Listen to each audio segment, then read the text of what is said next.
एक सिप के साथ ले लीजिएगा। देखते हैं आज का दिन कैसा रहता है, क्या होता है, जैसा भी होगा मैं आपको बताऊंगी।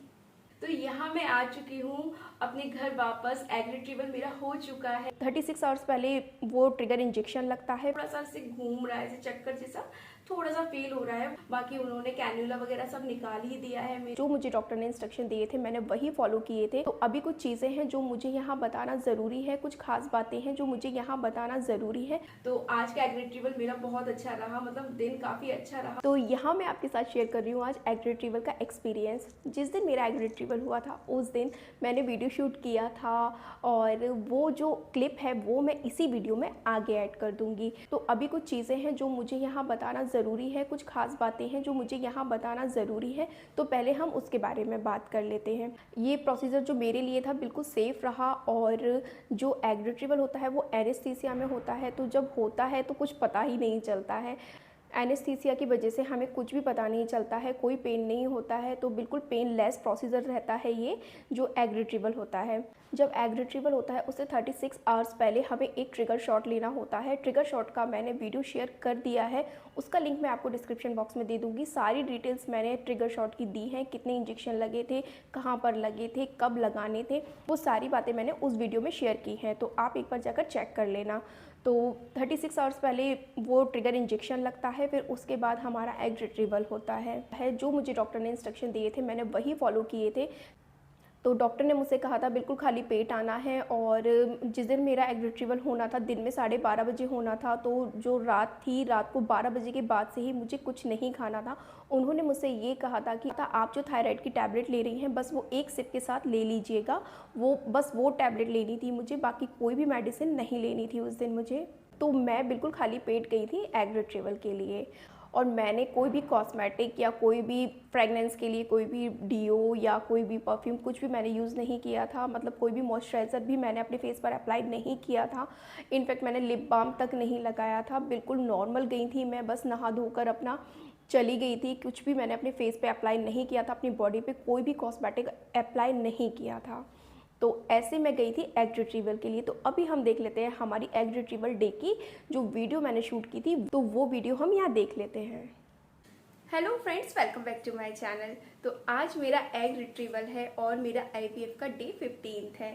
तो अभी तो मैं नहा धो के तैयार हो गई हूँ और बस मुझे अभी कॉम्ब करना है बालों में। और मैंने खाने में बनाया है अपने लिए, उन्होंने कहा था सॉफ्ट टाइट लेकर आना, तो मैंने दलिया बना लिया है और वही मैंने टिफ़िन में पैक कर लिया है। तो वही जब एनेस्थीसिया देने के बाद जब होश आता है तो वो कुछ खाने के लिए बोलते हैं, तो उन्होंने कहा था कि कुछ सॉफ्ट टाइट लेकर आना, तो मैंने दलिया बनाया है अभी अपने लिए। और बस अभी हम लोग 15 मिनट से निकलने ही वाले हैं। देखते हैं आज का दिन कैसा रहता है, क्या होता है, जैसा भी होगा मैं आपको बताऊंगी। तो यहाँ पर हम लोग निकल चुके हैं और यहाँ मेरा मन बहुत भारी हो रहा है। आपको मेरे फेस से ही पता चल रहा होगा कि मैं थोड़ी-सी अपसेट हूँ अभी। और जाते समय रास्ते में भी मुझे बहुत रोना आया था। मुझे मम्मी-पापा की याद आ रही है। उन्होंने कहा था मुझसे कि हम चलते हैं, लेकिन हम ही लोगों ने मना कर दिया था कि रहने दो, परेशान होंगे वो लोग, इस वज़ह से हमने मना कर दिया। तो यहाँ पर हम लोग आईवीएफ सेंटर आ चुके हैं और वेट कर रहे हैं कि वो कब हमें अंदर लेंगे।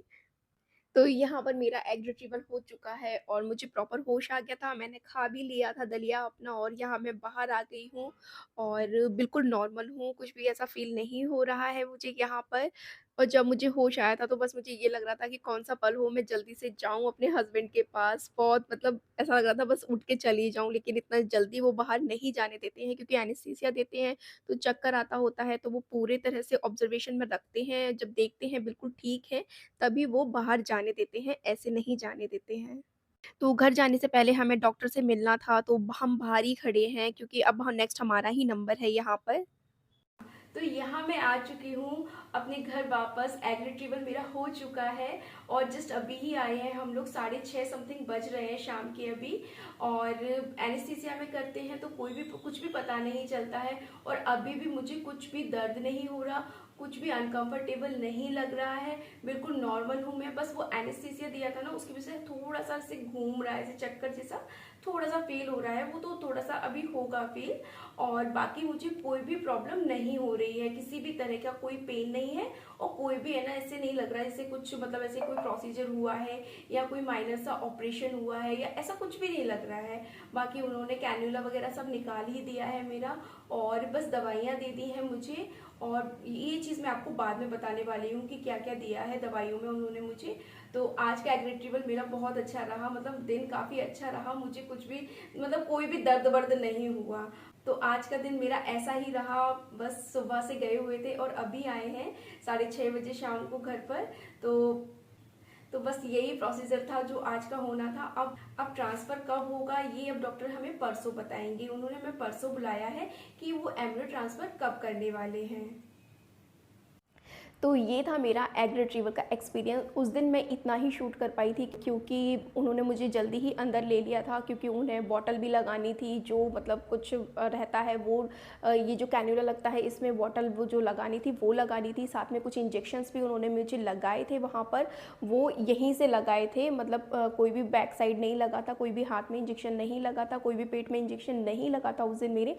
सिर्फ वो जो कैन्यूला लगाते हैं उसी में इंजेक्शन लगाए थे उन्होंने मेरे। और क्योंकि वहाँ पर फ़ोन नहीं ले जा सकते थे तो वहाँ पर मैंने कुछ भी शूट नहीं किया था, क्योंकि उस टाइम तो मैं होश में थी। जब ओटी में जाते हैं तब वो एनेस्थीसिया देते हैं, तभी हमें होश नहीं रहता है। तो जो रूम में थे तब भी मैंने कुछ शूट नहीं किया, क्योंकि फ़ोन ले जाना अलाउड नहीं था वहाँ पर।